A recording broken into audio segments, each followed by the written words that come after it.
Estimados televidentes, tengan ustedes muy buenas noches y bienvenidos a esta nueva edición del programa televisivo Economía y Sociedad, a cargo del Centro de Estudios Superiores Universitarios, CESU, de la Universidad Mayor de San Simón. En esta oportunidad nos acompaña la doctora Tania Ayllón Gómez. Ella es docente investigadora del Instituto de Estudios Sociales y Económicos, IESE, de la Facultad de Ciencias Económicas. Tania, de nuevo, muy buenas noches y bienvenida al programa. Buenas noches, pues, y muchas gracias por la invitación. Con la doctora Ayllón, esta noche vamos a hablar de las empresas chinas en Bolivia y sus mercados internos de fuerza de trabajo. Es indudable que a partir de unas 2 décadas atrás, la presencia china, no solamente en Bolivia, sino en el mundo, se ha caracterizado con mayores empresas en diferentes países. En este caso de Bolivia tenemos la idea clara que China es dueña del 80% de la deuda externa boliviana, imagínense. Y prácticamente hay una presencia cada vez más clara de empresas chinas que ganan ciertas licitaciones y empiezan a operar en el país.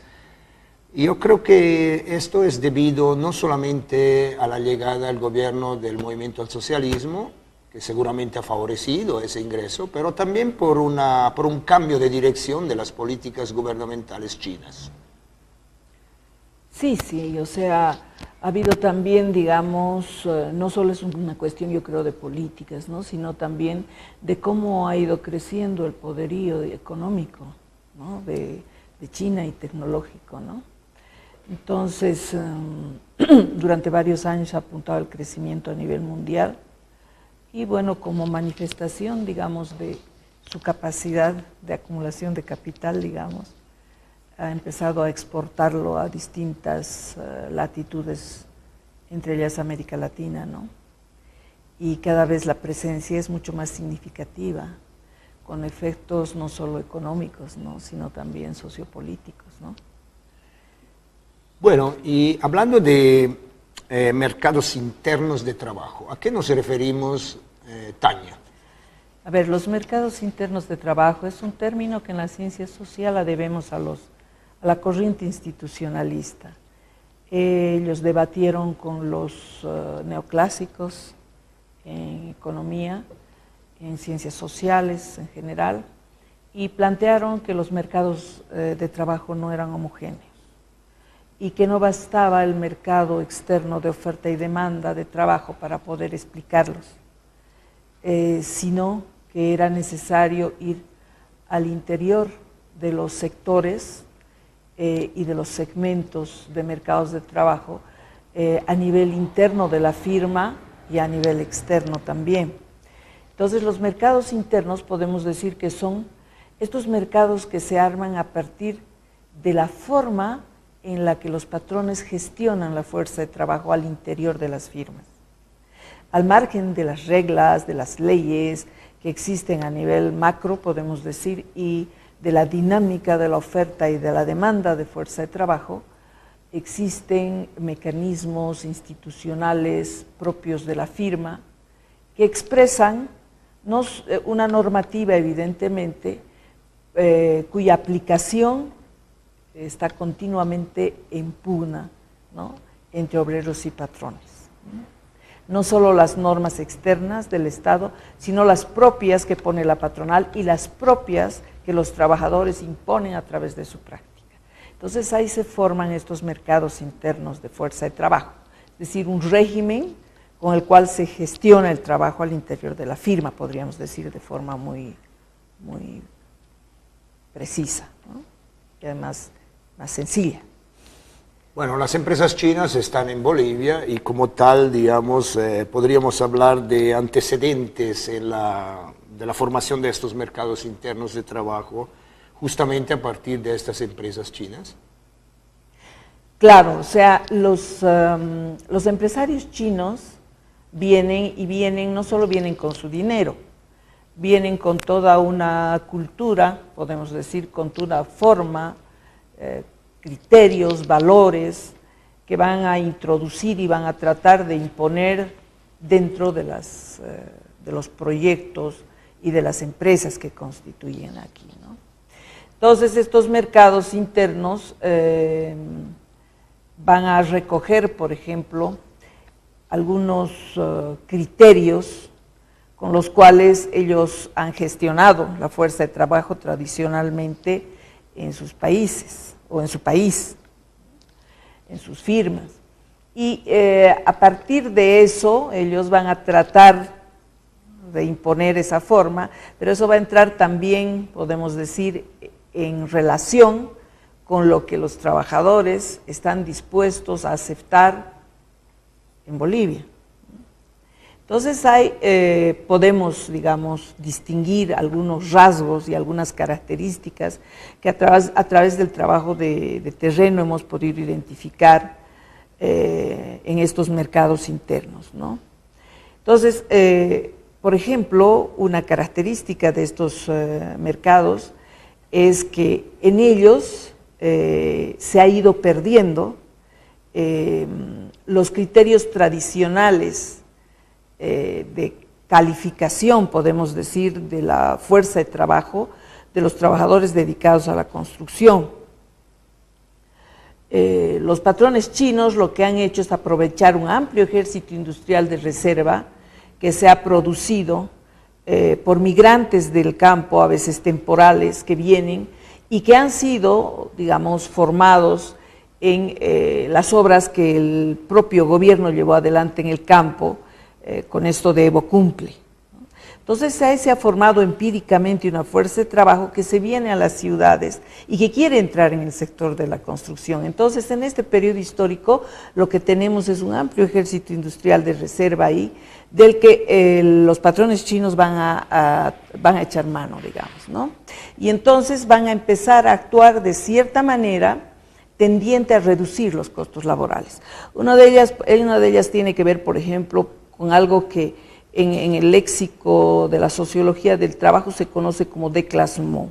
¿Qué quiere decir eso? En español es como una subvaloración de la calificación que tiene uno para desempeñar un trabajo. Es decir, a un maestro se lo contrata como peón siendo maestro. Y por la falta y la sobreoferta de fuerza de trabajo se tiene un maestro al que al final en los hechos se le hace trabajar como maestro, pero se le paga como peón. Esto es algo, por ejemplo, que hemos encontrado en la forma de funcionamiento de estos mercados de trabajo, ¿no?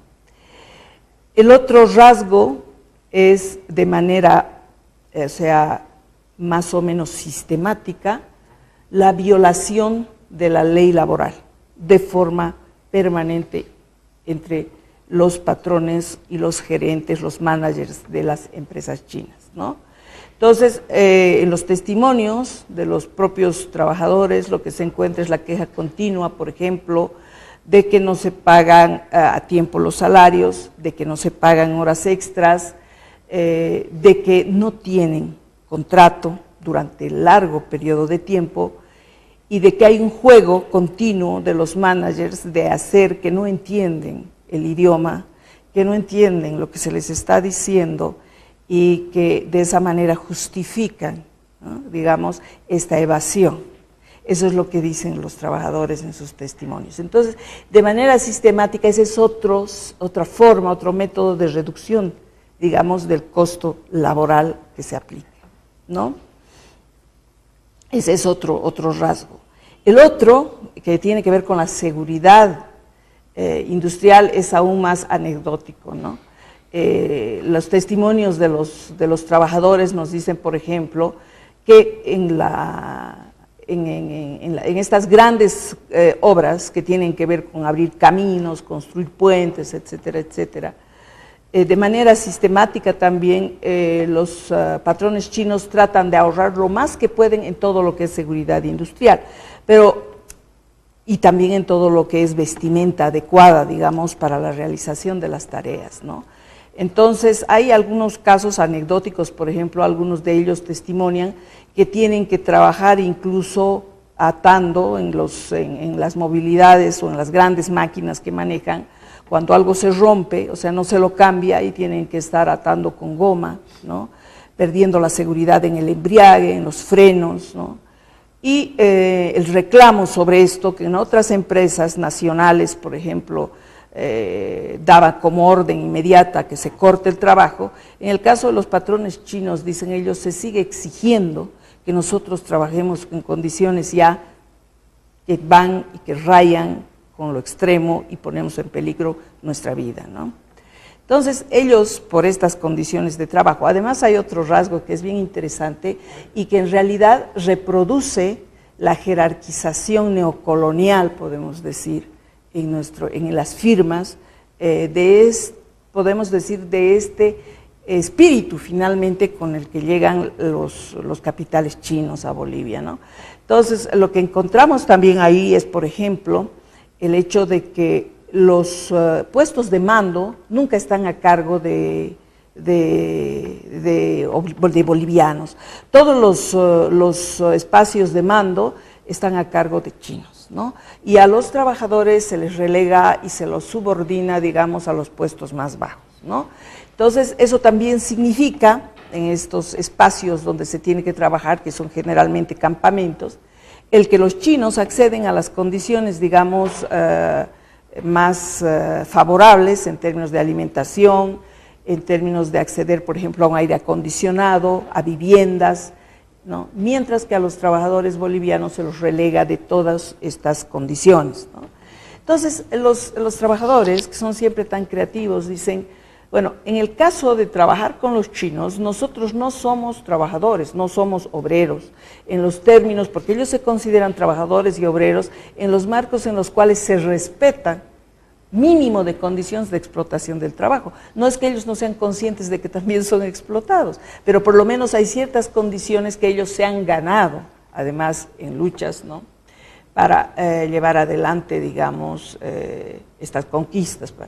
Entonces, lo que pasa es que ellos dicen, nosotros aquí somos esclavos, o sea, no nos podemos categorizar como trabajadores, sino como esclavos, porque hay situaciones extremas en las que incluso estamos enfermos y le decimos, estamos enfermos y queremos nuestros días que tenemos de derecho para salir, hacernos ver, en fin, hoy no estás enfermo, mañana estás enfermo. Entonces los obligan a quedarse en esas condiciones, ¿no? Es esta situación, digamos, estas características de los mercados internos en este caso, son las que explican que hayan habido tantas movilizaciones, que hayan tantos reclamos, que salten continuamente, digamos, marchas, ¿no? Incluso se han llegado a paros en los cuales se han bloqueado carreteras, en fin, ¿no? Hay algunos casos en los que incluso se ha incorporado parte de la población a la lucha contra este tipo de abusos, podemos decir, ¿no? Bueno, nos has dado los antecedentes, nos has dado las características, en fin, Tania, bueno, yo creo que hay una normativa en cada país que debería ser respetada. Entonces, ¿cómo se justifica, por un lado, la existencia de estos tipos de mercados internos de trabajo y, por otro lado, su permanencia? Y entonces, ¿cuál es la posición del gobierno? Bueno, yo creo que de forma, en los propios testimonios de los trabajadores, ¿no?, ellos dicen, el director de la obra no hace cumplir los acuerdos, no se cumplen los convenios, tampoco se cumple la ley, ¿no? Pero sin embargo, de forma sistemática, o sea, pese a que no se cumple, de forma sistemática no hay, podemos decir, quien desde el gobierno nos respalde, ¿no? Entonces, parecería ser que la condición de posibilidad también de que estos mercados funcionen de esta forma está ligado, digamos, a una actitud permisiva desde el Ministerio de Trabajo y desde el propio gobierno, ¿no? Finalmente, yo creo que hay una alianza con los capitales chinos, hay una alianza que es fundamental para el régimen, ¿no? Es decir, finalmente, como tú mismo decías al inicio del programa, un 80% de la deuda, o sea, viene de lo que nos otorga China como crédito, está sostenida, digamos, por los chinos, ¿no? Entonces, la cuestión queda clara, ahí hay una alianza entre el gobierno y los capitales y las inversiones chinas. Entonces, el gobierno tiene que ser permisivo, ¿no? Con este tipo de abusos necesariamente, ¿no? Porque de poner coto a esto desde el Ministerio de Trabajo las cuestiones cambiarían, ¿no? Entonces, una condición de posibilidad es justamente eso. Entonces, se dice mucho de que nosotros somos un país que ha roto con la opresión, o que somos un país soberano, Bolivia soberana. Pero yo pienso que si uno se va en menudo a las relaciones sociales que se establecen, ve cómo finalmente, y como también te manifestaba, en este pequeño mundo de las firmas se reproducen los valores neocoloniales, ¿no? Los abusos, el hecho de que ellos son los dueños de la plata, y que porque son los dueños de la plata, porque además hay que aclarar que ellos imponen no solo, digamos, la inversión, sino que traen toda su maquinaria, traen todos sus implementos, traen la ropa desde China y te obligan, dicen los trabajadores, a colgar incluso una ropa que por el clima que tenemos en los lugares cálidos, por decir como el Chapare, ni siquiera se adecúa, ¿no? O sea, son una serie de imposiciones que nos recuerdan nomás al capital norteamericano en las minas, ¿no? Entonces, no porque sean chinos, dejan de ser opresores, ¿no? No porque sean chinos, dejan la mentalidad neocolonial, ¿no? De ir donde van a dominar, a controlar y finalmente a abusar, digamos, de la población que se involucra dentro de estos proyectos, ¿no? Y eso tiene que estar consentido, y está consentido desde la propia perspectiva, desde la propia concepción, ¿no? Yo creo que en alguna ocasión escuché, no sé, algún jerarca, digamos, del Estado decir que si estamos en contra de los estamos quejándonos, dijo, de los chinos, es porque estamos a favor de la derecha, ¿no? Entonces, yo creo que está respaldado esto políticamente, ¿no? Y eso captan los trabajadores. Y Tania, entonces vayamos a la otra cara de la medalla. ¿Qué dicen los trabajadores? Es decir, ¿qué respuesta han tenido ellos frente a este estado de cosas? Y también, ¿qué dice la dirigencia obrera? Esto es bien interesante, ¿no? Yo he encontrado algunos testimonios, por ejemplo, de cómo ellos han luchado para formar sus sindicatos, ¿no? Entonces, generalmente eran unos trabajadores que no estaban sindicalizados y han tenido, digamos, que llevar adelante una lucha contra los patrones chinos, y los patrones chinos han llevado adelante también su propia forma de resistencia a la formación de sindicatos, ¿no? Entonces han tenido sus propias respuestas, ¿no? Como por ejemplo amenazas, despidos, luego también han recurrido a tratar de formar sindicatos paralelos, una serie de recursos que son típicos de la patronal además, ¿no? Pero al final los trabajadores en alguna de esas empresas, por ejemplo Victar, han logrado, ¿no?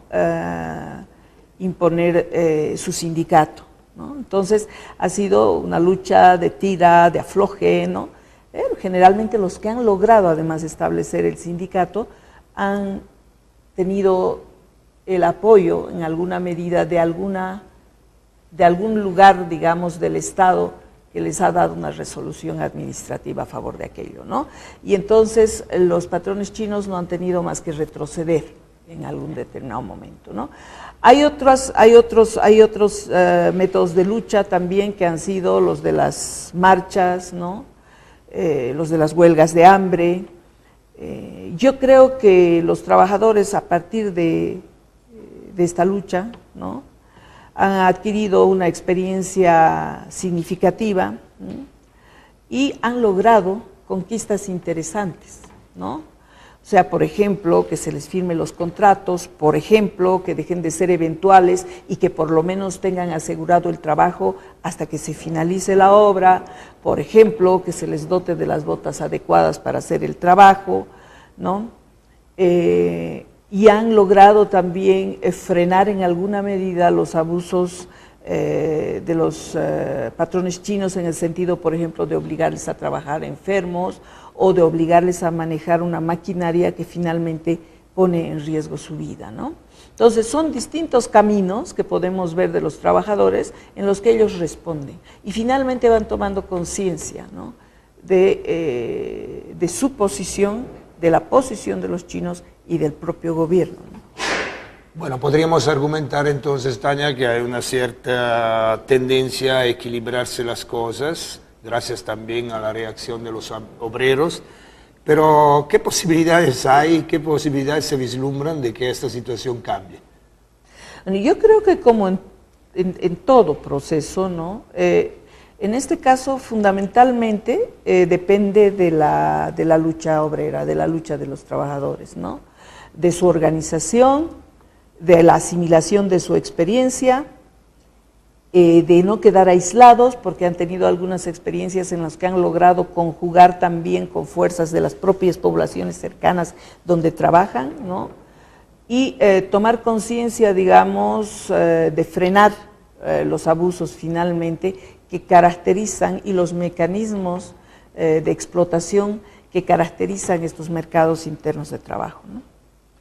Un contexto más, ya estamos casi terminando el programa. La sociedad silente, ¿cómo ve todos estos detalles? Por un lado, nos hacen entender que cuando llegan las empresas en general extranjeras, invierten en nuestro país, etcétera, etcétera, y en particular las chinas ahora, nos dan trabajo. Pero pareciera que la sociedad no se da cuenta de lo que realmente está sucediendo y quizás un programa como esto ayuda a la televidencia a descubrir que no todo es oro lo que brilla. Claro, en este caso todo tiene su precio, ¿no? Y yo creo que el que se tome conciencia de aquello es parte de un proceso, ¿no? Es parte de un proceso, porque muchas veces, o sea, además el discurso que se utiliza, ¿no ve?, como este que yo digo, ¿no?, de que si uno apoya, si uno está criticando a estos empresarios, entonces es de derecha, ¿no?, mientras que si criticas a los norteamericanos eres de izquierda. Pero ¿qué diferencia hay en las prácticas que tenían, digamos, los patrones que llegaban con la Alianza para el Progreso con esto que encontramos ahora, ¿no?, de acuerdo al testimonio de los trabajadores, ¿no? No es algo que viene de mi cabeza, ¿no? Yo hago investigación con trabajo empírico. Sí, no vale la pena, digamos, mantener ciertos esquemas, ciertos paradigmas, ¿no? Pero en fin. No hay que irse a la apariencia, hay que irse a la esencia de los procesos, hay que ver qué es lo que está pasando ahí adentro, ¿no? Eso es importante. Bueno, Tania, para despedirnos, ¿algún comentario final a lo que hemos ido presentando el día de hoy? Bueno, yo creo que es importante, como te estaba diciendo al finalizar, o sea, hacer visibles estos procesos, a veces estos microprocesos que se dan en espacios ocultos, ¿no?, que no se muestran, que no se hacen evidentes, sino en momentos de crisis y cuando los trabajadores salen a las calles, ¿no?